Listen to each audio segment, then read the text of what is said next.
Adobe Acrobat Studio, so brand new. Show me all the things PDFs can do. Do your work with ease and speed. PDF Spaces is all you need. Do hours of research in an instant with key insights from an AI assistant. Pick a template with a click. Now your prezzo looks super slick. Close that deal? Yeah, you won. Do that, doing that, did that, done. Now you can do that with Acrobat.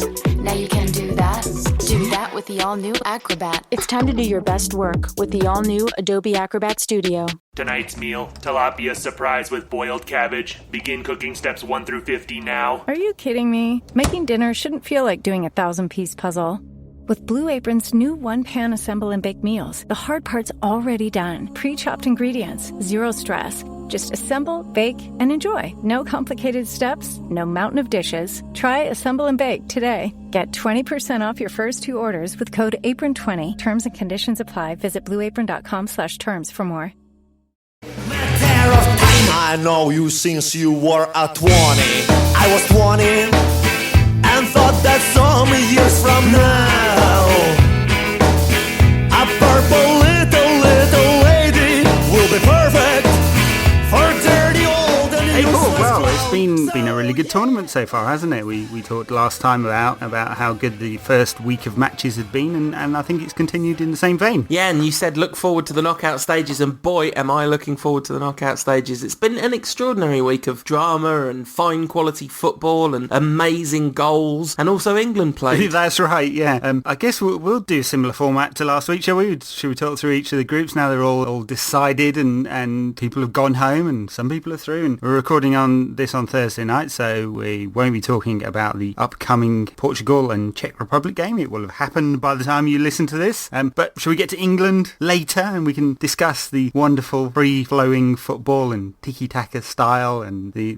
class and the technical abilities of the English players? Yeah, absolutely. We'll get onto that. Group A's been, it was really interesting in the end. An absolute, I mean, talk about drama. That was probably the dramatic high point of the week, wasn't it? Yeah, those last 2 games, the Czech Republic, Poland and Greece-Russia games were pretty stunning. I mean, I'm not sure they were very good quality games, more nerves than free-flowing football and lots of goals or anything like that, but some pretty surprising results. And I think last week, I think we both picked Poland and Russia to go through and got that completely wrong. Yeah, us and the entire football community, apart from Jonathan Wilson, of course, who predicted the Czech Republic to get through that group. And they won the group with negative goal difference. Not something that happens very often. But we covered both those games in a live blog. I watched the Poland game and you watched the Russia-Greece game. That Poland-Czech Republic game is extremely odd. Poland were really good in the first half. They looked the better side, and when Greece scored, it meant that the Polish game had to open up, basically. Their goals became vital because a 0-0 draw wasn't good for either of them, I seem to remember. But it seemed to freeze the Polish side. Czech Republic went 1-0 up. Absolutely brilliant goal from Juracek. Not like a technically fantastic goal or anything, but just sheer determination. The ball's knocked up to Milan Baros and he's kind of holding it up and sort of dawdling on the ball as he does. He's just about to lose it when Juracek's busted a gut to get up there with him and kind of makes it there in time to slide the ball safely home. But Poland were really, really disappointing. They just froze under the spotlight, basically. They needed to find something and didn't. I kind of thought that the Czech Republic needing to go for it, and that was what changed. The Czech Republic needed 3 points after the Greece goal went in. And so I thought that them needing to go for it would sort of leave holes and stuff which maybe the Polish could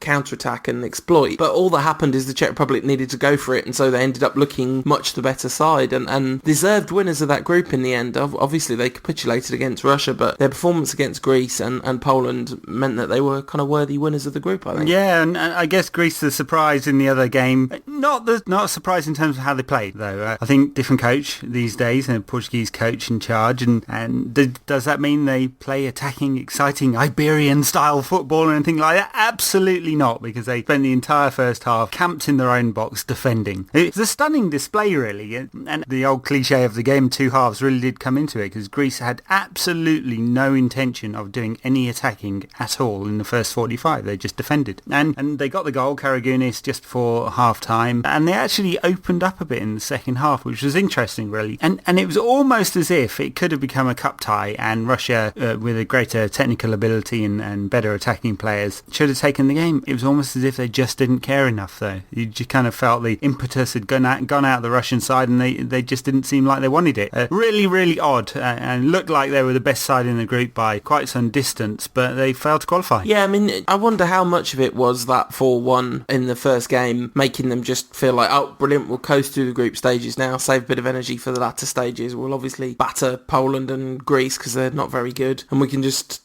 book our place in the next round without exerting ourselves particularly, and they never really seemed to snap out of that. No, they didn't. It really, really lackadaisical. Perfect word for them, I thought. I mean, I imagine Advocat will not be in the job anymore. Actually, I think he might. He's not. He already, yeah. That's right. He was off anyway, wasn't he? Yeah, real shame in a way, because they've got a lot of talented players, but they just didn't perform. And there you go. Greece go through. I can't imagine they're going to go much further, having Germany to face next, but they're solid and they've got this system that seems to work for them. We can't move on from that game without talking about Karagounis' extraordinary response to what was, in fairness, a very poor refereeing decision. Yeah, a clear trip on him in the box, and so an obvious penalty. And the referee booked him, and he'll miss the quarter-final now as a result, and he went absolutely batshit. I thought he was going to beat the referee up at one stage. He went properly mental. And I can understand his anger, because the referee can't have seen it.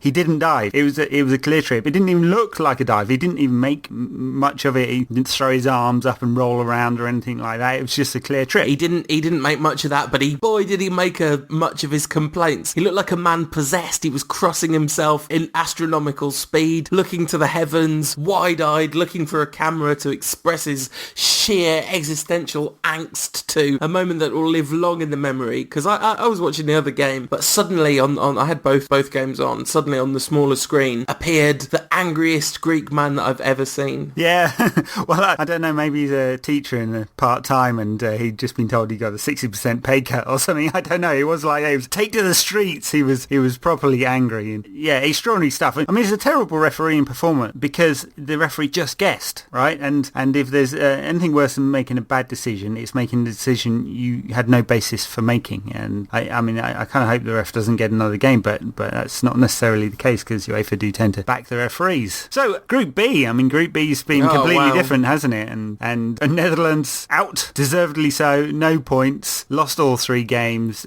Extraordinary result, really, when considering they reached the World Cup final 2 years ago and won 9 out of 10 qualification games, the 10th being a dead rubber when they'd already qualified. And no surprise that we've heard of ructions in the camp and a few arguments going on, apparently. Yeah, they just wanted the cliche Dutch experience, didn't they? Wesley Sneijder said there were a few too many egos in this dressing room. Obviously, he was including himself in that. It was an extraordinary game, the Portugal-Holland game, and I have to say, talking of momentous egos, Cristiano Ronaldo had a heck of a game. And I was reflecting on that today and thinking about, because obviously Ronaldo and Rooney, there's a big United connection there. And before the England game against Ukraine, you had no sense that Rooney was going to come and make an impact. If anything, I felt like he was going to come and disrupt a team that had been working quite well. Because that kind of intense, personal, pressure situation where the hype and focus is all focused on Rooney, I don't think it's ever really benefited him in his career. I mean, I'm sure there have been occasions where he has risen to that kind of thing. And obviously he seized big games by the scruff of the neck. Was excellent when the rest of the team was terrible in the Champions League final against Barcelona, for example. But Ronaldo, under all that massive pressure because he'd had such a poor game against Denmark, he then had all this pressure heaped on his shoulders and put in what might be the individual performance of the tournament so far. Portugal looked absolutely devastating on the counter-attack. Nani and Ronaldo on either flank, and they even managed to win in spite of Helder Postiga being there. Yeah, in spite of. Well, he scored a goal that was offside, and that was the biggest contribution he made to the game. Ronaldo was excellent. The best individual performance of the tournament so far, I'd argue. And about time, because he hadn't had a good tournament up to that. I mean, at least by his high standards, he hadn't had a good tournament up to that point. Nani, on the other hand, 3 excellent performances so far, I think, from him, and he's having a really good tournament. It must be those contract negotiations. They're spurring him on at the moment. They look like they could be dangerous, Portugal. It will be interesting against better sides. I mean, obviously they play the Czechs on Thursday night, so we'll know a result for that when we load this podcast up on Friday. Yeah, I mean, predicting it, this is pointless because everyone will know what the result is, but just in case you want to know what I thought ahead of time, I think that it's going to be a bit more difficult for Portugal because, to quote the language that's been used to discuss this tournament ad nauseum, Portugal are at their best when they're being reactive, and they're obviously the favourites in this game, and there'll be an impetus on them to be proactive. But against Holland, the fact that Holland needed to win 2-0 when they went 1-0 up so early, they just left loads of gaps, and they got kind of taken apart by some really incisive Portuguese play. And you say Nani had a good tournament so far, which he absolutely has. I think it was probably the least effective of the 3 games so far, and he did miss one absolute sitter. Good save by the keeper, but Nani should have given him no chance whatsoever. But Ronaldo, he fed a ball through to Ronaldo as well, which was very impressive. And just Ronaldo looked like he was just going to scythe them apart on his own. He just was going to get the ball on the halfway line and shoot, and the ball would go so hard it would kind of carry all the defenders with it into the goal with the keeper in a big bundle of Dutchness. I mean, he looked on it, didn't he? It just hadn't happened for him in other games where he'd missed easy chances by his standards. And interesting after that game that Sandro Rosell, the Barcelona president, came out and said he's not the second best player in the world, he's the 12th best. Obviously intimating that he wouldn't get in the Barcelona side, which was interesting. I mean, really kind of classless, I think. But look, it's Ronaldo's chance to shine, and Messi's not taking part in a tournament this summer. Well, you got to harsh Ronaldo's mellow by bringing up Messi. He doesn't, because it's the barometer, isn't it? We're talking about one of the best players in the world, but the barometer says that Messi is the best. I mean, Ronaldo scored 60 goals this season. Was that enough? No, Messi scored 73. So, and all the Danish fans were obviously chanting Messi, Messi every time Ronaldo messed up, which was very funny. But I mean, I think that it does speak well of Cristiano's sporting character, if not necessarily his personal character, that he was able to raise his game, because all the talk about Portugal is that he's underperformed because he's felt the weight of expectation too much. But the weight of expectation was greater than ever in that Dutch game because he'd had such a shocking tournament so far, especially the Denmark game. But then to kind of rise to find the absolute best of himself in that game, and it was one of those games where it's just slightly sad as a United fan to watch Ronaldo. But Nani was all right too, so there's a bit of comfort. Yes, and in the other game, Germany functional, efficient almost. 3 wins out of 3 for the Germans. I don't think it was the best performance from them. I thought they were all right. They did just about enough to win, and obviously they took the lead, and it looked kind of just obvious they were going to cruise to victory. They looked in control of that game, and Denmark came back into it. So it could have gone all horribly wrong. At one stage, Denmark only needed a score to knock Germany out, with all the different permutations of the group. But in the end, they made it through, and as expected, I guess. I think they can play an awful lot better than that. They made a couple of changes. It got the win that they needed. I think they're going to be a real force in this tournament. How many changes did they make? Who? Because I didn't see that game. I think I've only seen the goals. A couple of midfield, not wholesale changes. The intensity was slightly different, but they were always in control, I felt, of that one. Interesting. And in the end they kind of got through the group of death unscathed, 3 wins from 3, and Portugal joined them, thus murdering Holland and Denmark, who we deserve a word of plucky patronisation from us, I think, don't they? Because they were pretty impressive given people's expectations of them before the tournament. They were a goal leader in either game away from qualifying, basically. So they did all right, only all right. Actually, I think one of the disappointments of the tournament though was Christian Eriksen, who really didn't perform at all in this tournament. I don't think when you're outperformed by Nicholas Bentner and also Krohn Deli, who was excellent, I thought, in most of the games for Denmark. So a kid that's been hyped up quite a lot didn't quite meet those expectations. I mean, he's 19 or something, 20, and he's got plenty more tournaments ahead of him, I'm sure. Well, I mean, it's not inevitable, is it? Because Denmark are not guaranteed to qualify for every tournament, but they look like they've got the nucleus of a decent side there. And we make fun of N Bent, obviously, but cannot deny he's had a pretty impressive Euro 2012. He has. He's like Milan Baros in 2008 or something, I tell you, watching Milan Baros this time round, it wasn't 2008, by the way. Baros's good tournament, was it? Got to be longer back in time than that, wasn't it? 2004. Maybe. It feels like a long time since that happened. It almost feels like a dream. Yeah, exactly. Milan Baros, top goal scorer in anything. He was so bad in that game, the Czech Republic against Poland game. I don't think Milan Baros should be top goal scorer in his own garden, to be honest. But... So Group C comes next, and Italy and Spain got through. I have to say, Spain really rode their luck. Well, I've heard this said, and people were critical and said, "Oh, they got a bit fortunate." I don't know. I thought they were in complete and total and utter control for the entire game. No, I just want to put a caveat. I think they were in complete, total and utter control, except for a period between 70 and 80 minutes where Croatia spent the last of their energy, and there was a little 10-minute period there where Spain hadn't managed to get a goal, and I think Croatia had them slightly on the rocks. Admittedly, 10 out of 90, but still. Yeah, I don't know. I think on the rocks might be a bit excessive about that one. They had the one chance, Croatia, and that could have really upset things, couldn't it? I mean, and again, Spain could have gone out there. I mean, imagine Croatia had scored and Spain had lost the game. They might well have been out on some weird goal difference coefficient, toss of the coin type thing, I think they would have had less points than everyone else. Yeah. I think that's why they'd well, gone except for Ireland. Ireland was so bad they've got minus. The thing is, Spain were in total control. They had 3 times as many shots as Croatia. They had 60-odd% of the possession. They had 9 shots on target, which is a lot for an international game. So, the Croatian keeper had a great game. This being Petikosa, the keeper who I said was the worst keeper in the tournament. Clearly not, by the way. The Ukrainian keeper, what's he called? Titon, is the worst keeper in the tournament. So, I mean... Shea Given's giving him a run for his money as well. True, Shea's in there, yeah. So, I mean, I don't think at any stage Spain truthfully looked like they could have lost, except for that one chance, But no, well, there were two chances in that period, and as you say, Spain completely dominated the game. They had all the possession, all the chances, until a period of about 70 minutes where Croatia looked extremely dangerous, and they put absolutely everything into that 10-minute period. They didn't have one chance. They had 2 extremely good chances, one which was the header and one which was a volley, and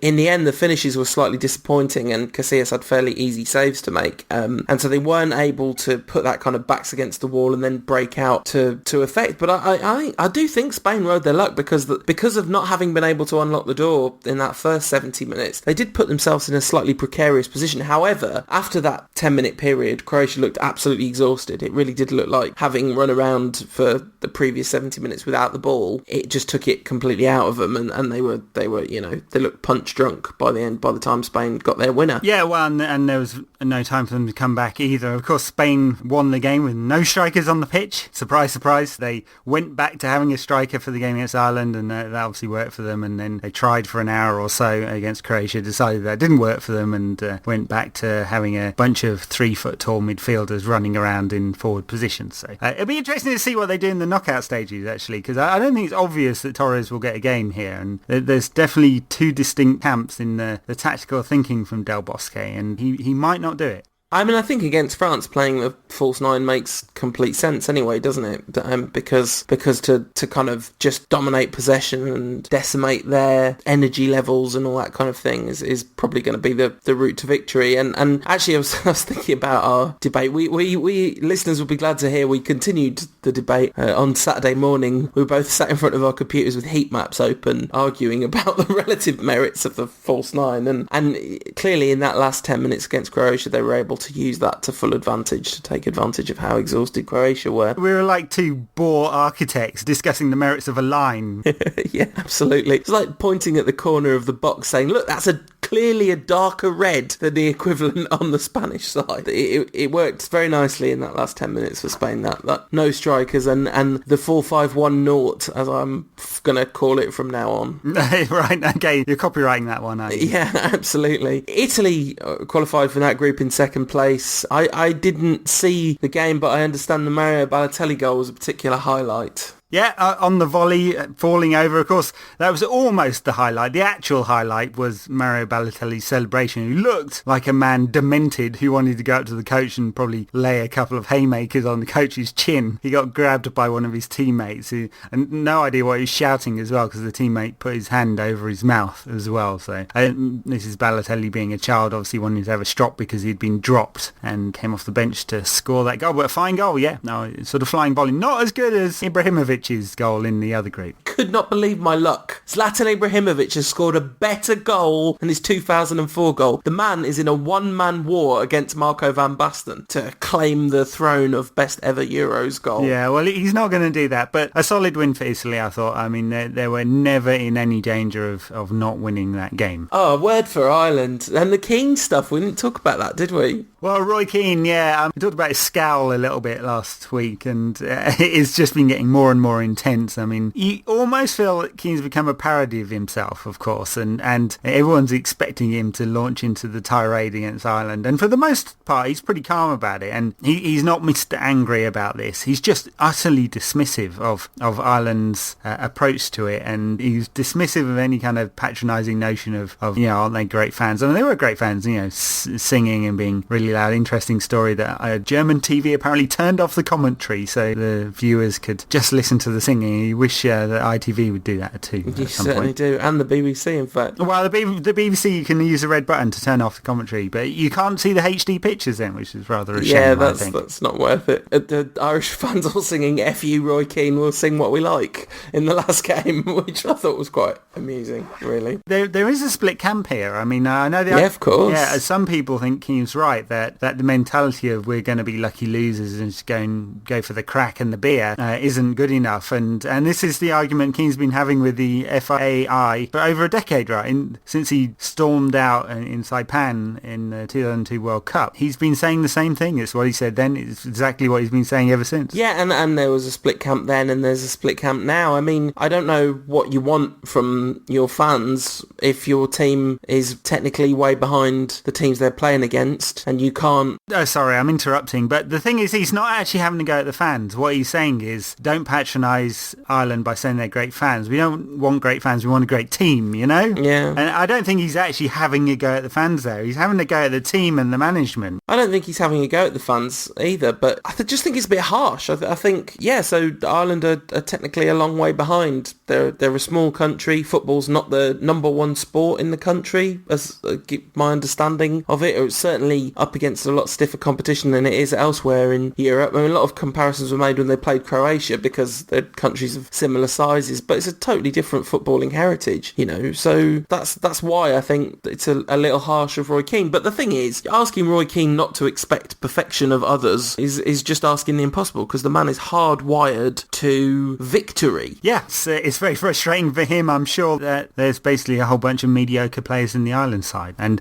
he feels that they're not taking it seriously enough as a result, and it must be very hard for him. It's probably why it's very hard for him being a manager at all. Yeah, I mean, I wonder how much of it is his frustration at the generation that came after him being overrated and kind of overrating themselves. Not just I don't just mean in Ireland, but he says that thing of we're always being told that these players are excellent players. Well, they don't seem to be showing that they're excellent players, Yeah, he's got a point. Yeah, absolutely. Talking of got a point, England got 3 points. Twice since we last talked. Yeah. Oh, yeah, right. Oh, okay, brilliant. That means we get to talk about an actually good England game. That Sweden game was a cracker. And Danny Welbeck, I wish, having said I was so glad that Zlatan did score that goal, I kind of wish he hadn't, so that Welbeck would have been in with a shout for goal of the tournament, because what a finish that was from Danny. Fantastic finish. I can't believe that Mark Pugac was still going on about it 2 days later, the Radio 5 correspondent, still saying it was lucky. It's just bitter, isn't it? I mean, it really is just bitter. But fantastic finish from Welbeck. Great bit of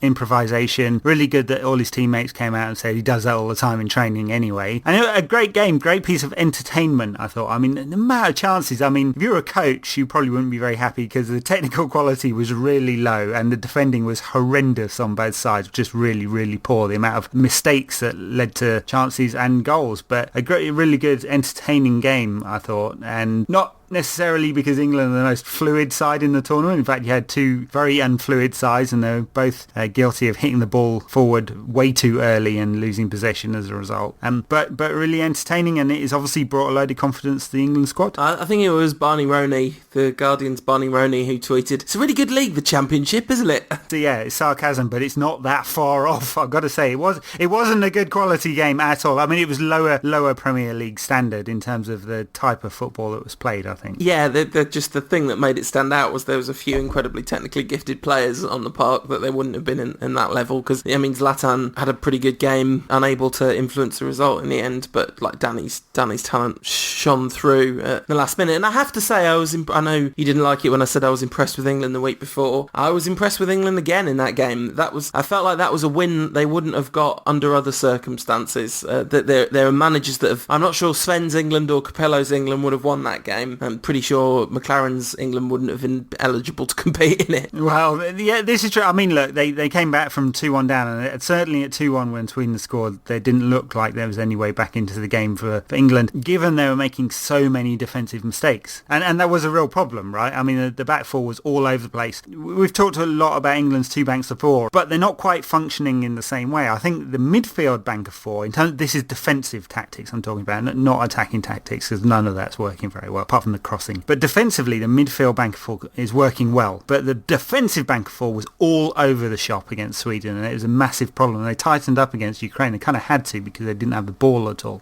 So that was, I guess that was a concern coming out of the Sweden game. Terry was all over the place. So was Johnson. He was out of position consistently. Sweden were hitting the diagonal balls, which cost England's tactic as well, and it was causing England all sorts of problems in defence. And from that point of view, a bit lucky that they managed to turn it around. I mean, obviously Walcott made a big difference. This kind of willingness to run at people.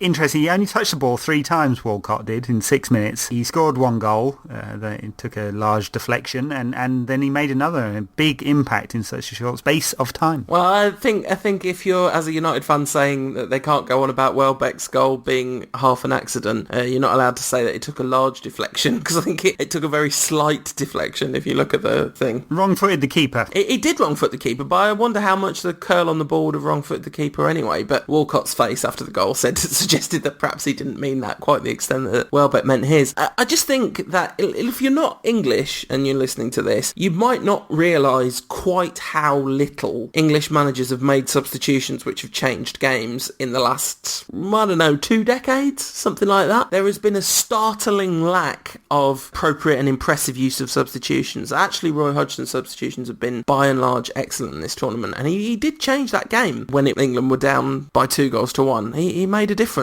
and it's kind of heartening to see that. And another thing that's very heartening to see is Gary Neville looking all happy on the subs bench. For every shot of John Terry celebrating, the one of Gary Neville sort of slightly erases that and makes it all right again. He finds it hard to control his emotions. I mean, he's a guy who wears his heart on his sleeve when it comes to footballers, as we know. I don't know what he said to Oxlade-Chamberlain in the Crane game, but he said something to him that made Oxlade-Chamberlain giggle. I wonder what he was saying. Go give me a scoregasm, Ox.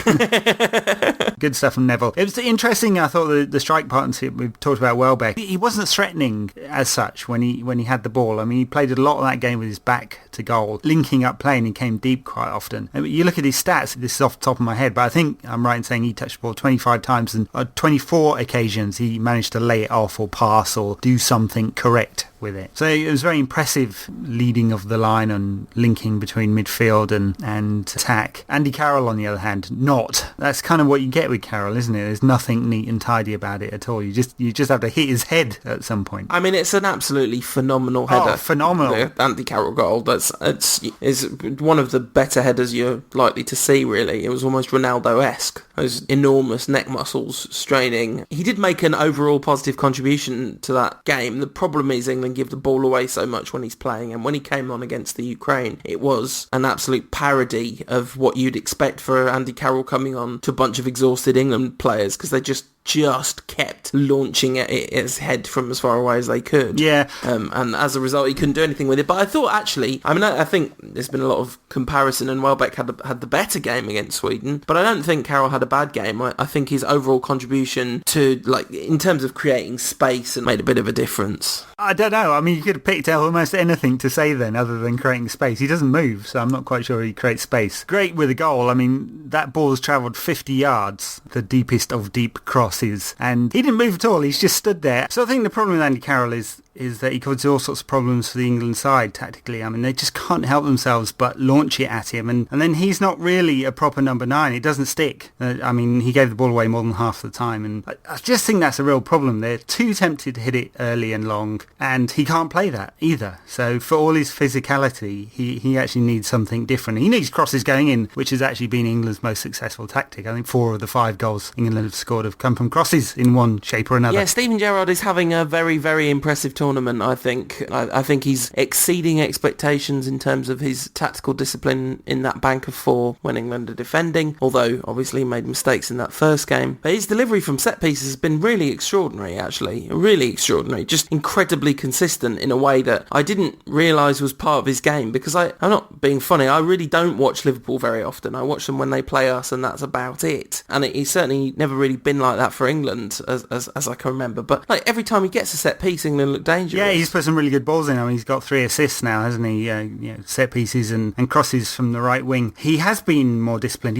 I didn't think he was that good in the Sweden game, actually. I think he got out of position quite a lot. He's supposed to be protecting the back four, and he didn't do it. In the Ukraine game, he did a much better job of that, and he was much neater with the ball. I mean, the stats show that. I just thought, observing it, he was much neater with the ball. The problem is, when he drifts out of that defensive role and drifts wide, there's a left to right ball that is causing England massive amounts of problems at the moment. It goes from the left back of the left wing and goes diagonally to England's left side of the defence. And that's where Ukraine scored the ghost goal from as well. And it's caused England a lot of problems. And I can't believe that Hodgson is allowing that to happen, but it has done repeatedly. And so if I was the Italians, I'd be thinking about how we can switch the balls from one side of the field to another if Gerrard goes off on a wander and his ego gets the better of him, because it's going to cause England a lot of problems. And anyway, I mean, the ghost goal came from that position. Gerrard had run out of position, left back, one long ball through the middle, a piece of horrible defending by John Terry, piece of terrible goalkeeping by Joe Hart, and then a heroic,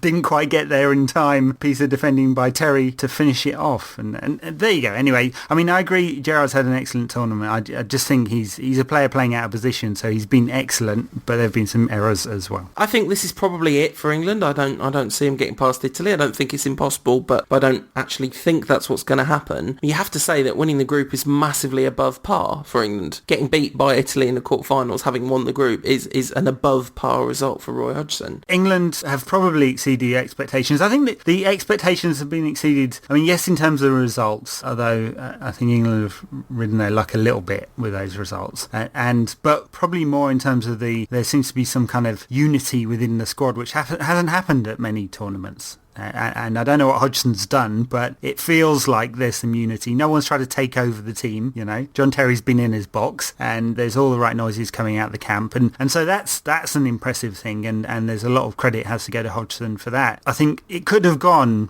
much worse. I mean, Ukraine had 60% of the ball, had loads more chances, and for a team that's ranked in the 50s in the FIFA rankings, England did an awful lot to make them look good. Yeah, but then, the FIFA rankings are ridiculous. They're ranked really low on other rankings which have, a better statistical basis. It's a terrible team. I mean, they're playing at home, but it's a terrible team. They're playing at home, and they need to win for their future in the tournament and the tournament they're hosting. I think you would expect them to play above themselves, and England contained them to a lot of long shots, and Joe Hart didn't exactly have a torrid time in goal, did he? They had a lot of chances. I don't particularly mean to go against the grain of popular opinion here, which is, England played well. I don't think they played amazingly. I think they played better than I thought they were going to, and they definitely played better than they've played at a tournament since. Their 3 games in this period of time have easily been the best performances they've put in a tournament since 2002. The thing is, I think some of those teams in other tournaments have played better. They've been more talented teams and they've played better, and England have got the results here, and that's, in the end, that's all that counts, right? More goals in your column than goals in the opposition's column, and that's all that counts. Unless you're the Czech Republic. It could have gone a lot different. It really could have gone a lot different, and it's just, details have gone with England. In the Ukrainian game, they had so much of the ball, the Ukrainians, and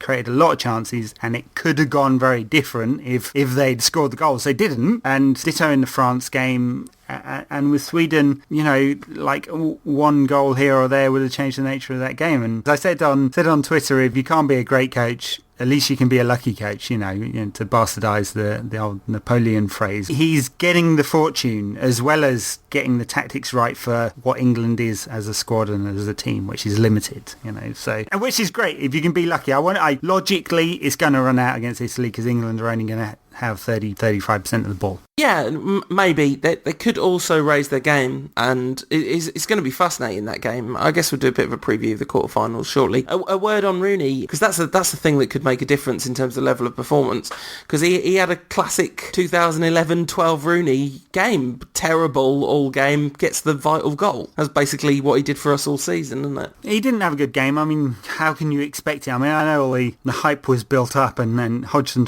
comparing him with Pele didn't exactly help with that hype, did it, to keep it in check? Hey, we do that every week. Yeah, well, I mean, it's all right for Rooney when he's playing at United and he's playing every week and all that, but he'd had 5 weeks off. It's hard to expect anything from him, and he didn't really have a good game. I mean, he missed a really good chance from Ashley Young's cross, didn't he, in the first half, and just about managed to get it. I mean, you could hardly miss. Frankie Boyle said today that Rooney scored a goal that Stephen Hawking would have scored with a power surge, which was rather cruel, I thought, but I mean, he could have missed it. It would have been hard to have missed it. The most deflected cross in the history of crosses, I think. There were 3 deflections on that cross before it found Rooney's head. Yeah, absolutely. Or his new hair, which he was at pains to point out, was involved in the goal. Not a hair weave. I don't know why people keep calling it a hair weave. It's not. He's had plugs in, it's... People call it a hair weave so they can say hair weave go. Yes. And that's the extent of that. It's very unfortunate. I think the Rankcast should have a blanket no quoting Frankie Boyle policy myself, but, fine if you want to break that. The man's a disgrace. Or quite funny, depending on your opinion. Yeah, absolutely. We shouldn't leave this group without talking about France, who completely dominated Ukraine. I mean, they really walked all over them, and then capitulated against Sweden. It was a really weird game, that one. I was kind of watching it at the same time as the England game, and they had all of the ball. They were creating all the chances, couldn't score, and then there was just a wonder goal from Zlatan. I mean, what can you say about that goal? Negrete-esque. Absolutely beautiful goal. A kung fu goal, a ninja goal, just a Zlatan goal. The man, the myth, the legend. I mean, before the game, they asked him, who do you want to win the tournament? And as has been much reported, he said, I couldn't give an S, I'm going on holiday. But before I go on holiday, I'm going to score the insurmountable goal of the tournament. Yeah, a fantastic goal. And I'd be worried if I was France, though. I mean, not solely because they are playing Spain next, and this could be a real problem for them, but for all the pretty football and all the movement, and it looks pretty sexy up to about 20 yards from goal, and then they seem to have lost the tooth. I mean, I think everyone was saying before the tournament that Benzema could have a really big tournament. He obviously had a fine season with Real Madrid, scored a lot of goals, and I think everyone expected him to do well here. He's had more shots than any other player in the tournament, and a lot of them on target as well. They're not been flying everywhere. He just hasn't been hitting the back of the net, and it is France's problem at the moment. Yeah, I mean, Benzema seems isolated a lot of the time that I've seen him. I didn't see that game, but in the first 2 games, both of them, Benzema just seems like he's on his own up there a lot of the time. It looked really good, right, on paper. They played Nasri in just behind him in the hole, and then they played Ribéry and Ben Arfa sort of in the slightly wider positions. And there was a lot of movement, but yeah, for whatever reason, it's just not kind of clicking up front. They're creating chances and not scoring them, and it'd probably do for them in the next game, because they're not going to get the ball very much. They probably won't create as many chances as they have done in previous games when they've had the ball, and so they're going to have to take the small number of chances they do get against Spain in order to get anything out of that game. Yeah, I mean, their game against Ukraine was not particularly impressive. There was that huge rain delay. It was a very surreal atmosphere, and it was a very sort of odd, paceless game in a way, and then they managed to smash a 2-goal win. But yeah, they real scraped through, didn't they? And to lose 2-0 to that Sweden side, which is functional at best. Well, no, it's Zlatan at best, and then the rest of them are functional. It's an extremely unimpressive way to lead into the Spain game. All sorts of talk about ruction in the camp again, and that's the worst thing that could happen to the French national team after the debacle of 2010. So let's come on to the quarterfinals then, shall we, Ed? The first one, obviously it's redundant for us to predict, but quick prediction from you? I think Portugal going to win. Yeah. They seem to have the momentum, so yeah, I'm going to predict a Portuguese win. All right, Portugal 2, Czech Republic 1. That's my prediction. And the second quarterfinal, Germany versus Greece. It's the battle of the debtors versus the creditors. A lot's been made of this, hasn't it? I mean, it's pretty harsh. God, it's football, not international finance, and I mean, it's hard to see past Germany because they look like they have a lot to come. So they were okay against Denmark. I think they can play a lot better, and I suspect they'll put it all together. But Greece, very determined. They have a good system that works for them. they're going to chuck every man behind the ball and hope they get something out of, one chance or one set piece or something like that. And I can't see past a comfortable Germany win, but it could go horribly pear-shaped for them. Yeah, I mean, I couldn't see past a comfortable every team other than Greece win all the way through Greece's run to the tournament, it's just in the back of your mind, isn't it, when you talk about this? Because I just want to boldly proclaim, obviously Germany are going to win 4-0, but it's just not the case, is it? Because there is so much that could happen, and as you say, Germany look like they've got it all to come. It hasn't exactly quite clicked into top gear yet, and what if it doesn't? I mean, listen, I really don't want to indulge in football cliche, but it's Germany, and if ever there's a team who you think are not going to stuff things up, it's them. But then, if ever there's a team that you think isn't going to stuff up an 8-point lead with 5 games to go in the Premier League, it's us. Stranger things could happen, I suppose. They've got so many advantages, though, Germany. I mean, they are, as we talked about last week, an offensive side in that they throw loads and loads of players forward. They've got loads of options. They've got depth of quality in the squad. They've got players that are playing really well at the moment. Gomez is scoring goals, even if I'm not sure he's been outstanding yet. They've got lots of options in terms of how they play, so they can play it. They can play on the break incredibly quickly. They can control possession if they want to. They can be a bit more direct if they want, because they've got loads of pace in wide areas and a guy who's great in the air as well. So I think they've got enough different components to their game that they can mix it up if they need to, if Greece just sit back. I mean, the thing for Germany is, and it's obvious, of course, is just score the early goal if they can, because that will change the complexion of the game completely.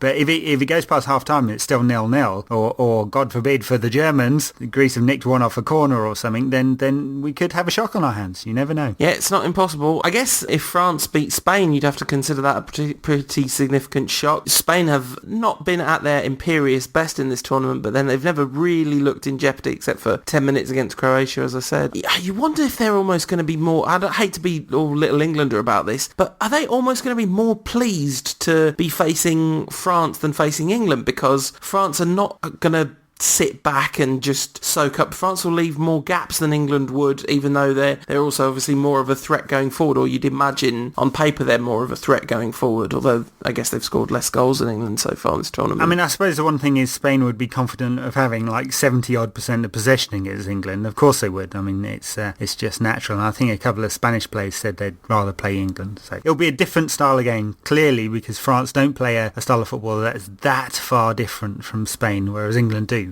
So, I mean, I think we'd be looking at two teams that are not completely different and just one of them superior. The thing with Spain is they've just got to score goals, though, right? So, I mean, they struggled to score against Italy with all that possession. They struggled to score against Croatia with even more possession. Yes, they scored against Ireland, but Ireland were just terrible and let them score in 3 minutes. So, which Spain's going to turn up? I thought parts of the game against Croatia almost looked like they just thought it was inevitable they would get it at some point. There was no desperation at any point. The style of play didn't change from minute 0 to minute 90. And it won't against France either. So which Spain will turn up there, not sure. I really can't see past the Spanish win, but you never know. There's definitely firepower in that French team if it goes off. The Spanish team, the Spanish game against Croatia, they did eventually quite literally walk the ball into the net. And not, again, I hate being reductive about this, but they really did look like they were just trying to walk the ball in the net. They did look like, come on lads, just whack it. Can you not knock it? You've got the ball around the 18-yard line. Sometimes if you shoot the round thing at the big square thing in front of you, it goes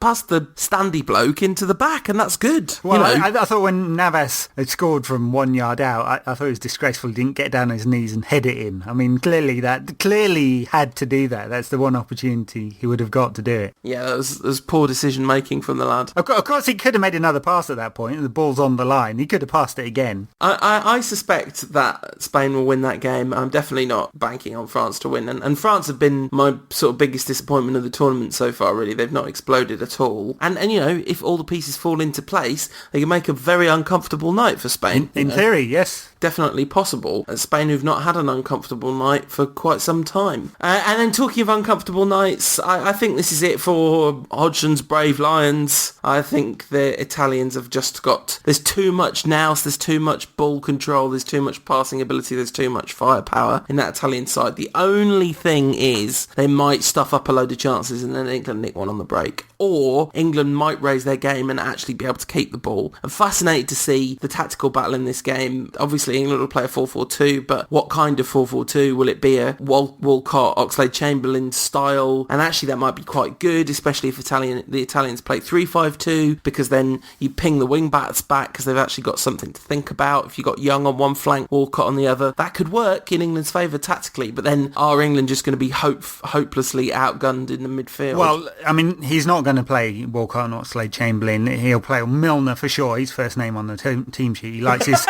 his defensive responsibilities. I mean, he works very hard. He racks up the most yardage of any England player game after game. He doesn't actually make any blocks or tackles, but in terms of the shape and position, he does the right thing there. He doesn't offer anything offensively, does he, Milner? It really is like playing a very slow central midfielder out on the wing. But Hodgson likes him, so it's not going to be that exciting, dynamic thing. England are going to set up to keep it tight and not concede goals and see what happens. The thing is, and I think this is going to be a problem for England, there's no pace on the break. And when we talk about England playing on the break, they don't play on the break, though. They just really don't. I mean, there's no pace through the centre of midfield. It doesn't move quickly. And the only time England move the ball quickly is when they launch it long, and most of the time they lose it. So it could be a problem there. It's not so much can England keep possession of the ball, because I don't think they're going to have very much, but are they able to construct an attack from the back to front? And that's a real issue, I think, trying to work it through midfield into attacking areas. Once it gets past the midfield, there's a lot of pace, because you've got potentially a front three in a counter-attack of Young, Rooney and Welbeck. Yeah. And we've all seen time and time again what that's a phenomenal three to have in a counter-attack. They're going to be detached, that's the problem. So yeah, absolutely. It's getting the ball to them it's getting the ball to them in a position where they can use it rather than launched over the top of Gerrard and Parker. Right. But, I think it would be really foolish to say there's no way England can beat this England side can beat this Italy side. I think they're obviously second favourites, but I don't think it's absolutely enormous second favourites, because there is the capacity to stifle Italy, and there is the capacity to do some damage with the ball. I mean, because the way England counter-attack is they basically get the ball up there and try and get a set piece, and they have proved effective from those set pieces. And Italy give away more free kicks than any other team in the tournament. Nice stat bomb. No, it's true. There's a propensity to foul there, and that could be England's core thing from free kicks there. And look, and if that's tactics, absolutely fair enough. It's how Greece won Euro 2004, right? And I think you're right. You can't write England out of this one at all. Logically, Italy are the better side, and they've got the better players, and they're going to keep the ball, and it's going to be very difficult for England to score as a result. But England can certainly keep this tight. They're all about shape at the moment. They've sacrificed possession for that shape. Can they get it enough in attacking areas in the final third to get those free kicks and corners and score off a set piece? And I honestly think that's the only way England will win. A very tight game where England score off a set piece, or one break somewhere. It could happen. You never know. I'm right in thinking that the winners of that game play the Germany-Greece, and the winners of Spain-France play Czech Republic, Portugal. Yeah. Quarterfinal 1 versus 3 and 2 versus 4, yeah. Next week's show is going to be out on Saturday, but we don't know who's going to be in it now, but who do you think are the two teams that we're going to be discussing? Do you think it's going to be Germany, Spain, or is there an alternative? Well, of course there's alternatives. No, I think it's going to be Germany, Spain. I think that Germany-Italy semi-final, if it works out like that, will be a cracking game, by the way. I think, some real distinct tactical differences there. And Spain, Portugal as a semi-final, that could be fantastic as well. I mean, no love lost there, is there? But look, the logical choice is Germany play Spain in the final. It'll be a great final. I don't think anyone would be sad with that final as a spectacle, would they? There's always a surprise though in here somewhere.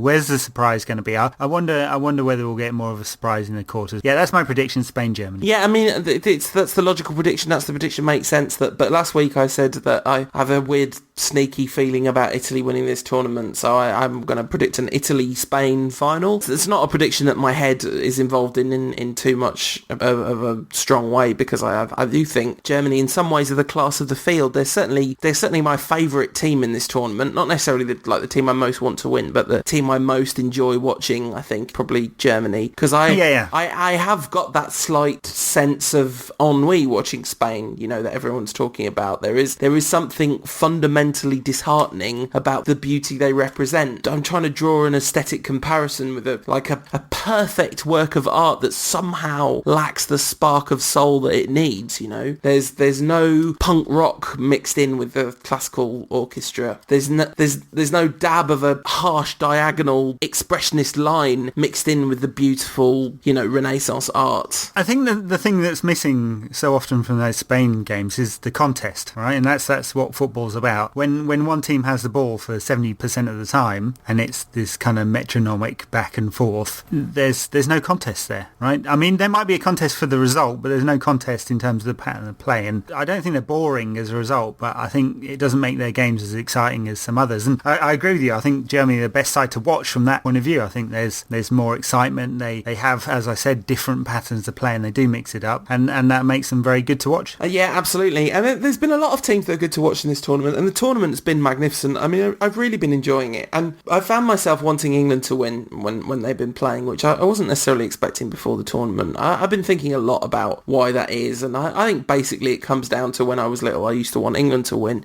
I think that's not quick to leave you. I'm not a patriot. I don't think that the arbitrary boundary of geography that's led to the lines being drawn where they are, I don't think there's any necessity that then forms a central part of your intellectual identity. I don't think there's any reason that it's important or valuable to attach potency to that. All this by way of saying, I would quite like it if England won. Please don't judge me harshly for that. Yeah, at heart though, Paul, you just love to get it up Johnny Foreigner, don't you? Exactly. I have to say my essential problem with England these days is one of ambivalence. I find it hard to get excited about it on several levels. I find it hard to get excited about the team because they don't play very good football. I find it hard to get excited about the people in the team because a lot of them I don't like very much as personalities. I can't identify with England fans. I don't like the songs that they sing. I don't like the fact that loads of them turn up dressed up as crusaders, people who went off hundreds of miles away, invaded foreign lands and slaughtered everybody. I'm not quite sure what that's got to do with being English. I suspect they're very ignorant. I don't like the inherent racism in that community of people. I've been to several England games. I didn't like any of it, so that's based on just being there, didn't like it. Even down to the national anthem, which is just pompous. I do not disagree one iota with any of that. The Football Ramble talking about going to a game in Kiev and seeing people with Falklands 82 on the back of their England shirts. And you think, what is that embodying to you? And that England fan community, I've never been to an England game and never would go to an England game because I find the kind of hardcore of England fans really obnoxious and objectionable. But that doesn't represent the country. It doesn't represent what the football team represents or means to people, because there's a much broader, much more innocent England fandom that kind of would never think to sing No Surrender to the IRA or the objectionable, racist and offensive songs that the England fans sing. After all that, England go out on Sunday evening. Unquestionably. Before that, we've got Germany-Greece on Friday. Exciting. Should be great. Looking forward to it. Spain and France on Saturday evening at prime time. That's the pick of the round, isn't it? It's the pick of the round. We'll be back for a Euro preview Saturday next week, a day later than normal, just so we can fit in the preview. And we look forward to talking at you then. Thanks very much for being with us on this Euro journey so far. We hope you're enjoying it. Any feedback at UTD Rantcast on Twitter for me, at United Rant for Ed. You can always leave us a review on iTunes if you're inclined to listen to this sort of thing and you think other people should be so inclined. And if you're feeling particularly emboldened or you win a massive amount of money on an outrageous bet like England winning and want to ship some money our way for production costs, feel free to do so at unitedrant.co.uk/donate. And we'll see you next week.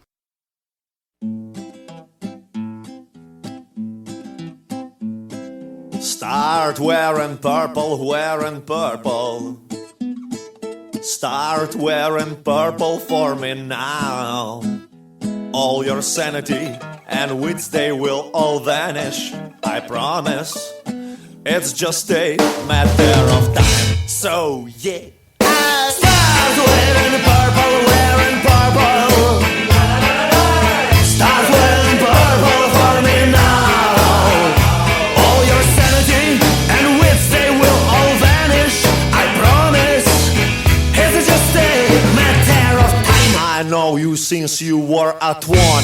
I was 20 and thought that some years from now a purple little lady will be perfect.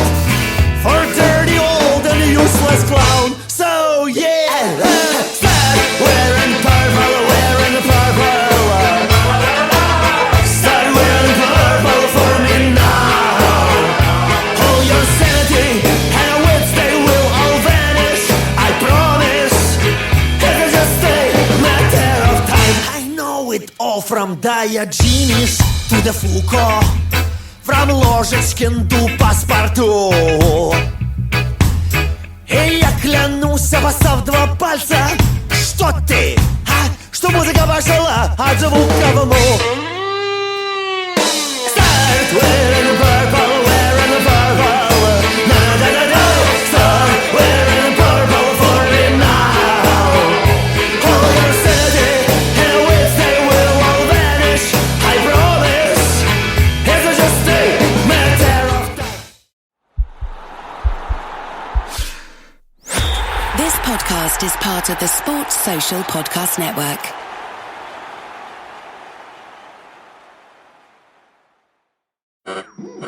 We interrupt this program to bring you an important Wayfair message. Wayfair's got style tips for every home. This is Styles McKenzie helping you make those rooms sing. Today's style tip. When it comes to making a statement, treat bold patterns like neutrals. Go wild, like an untamed animal print area rug under a rustic farmhouse table from Wayfair.com. Fierce. This has been your Wayfair style tip to keep those interiors superior. Wayfair, every style, every home.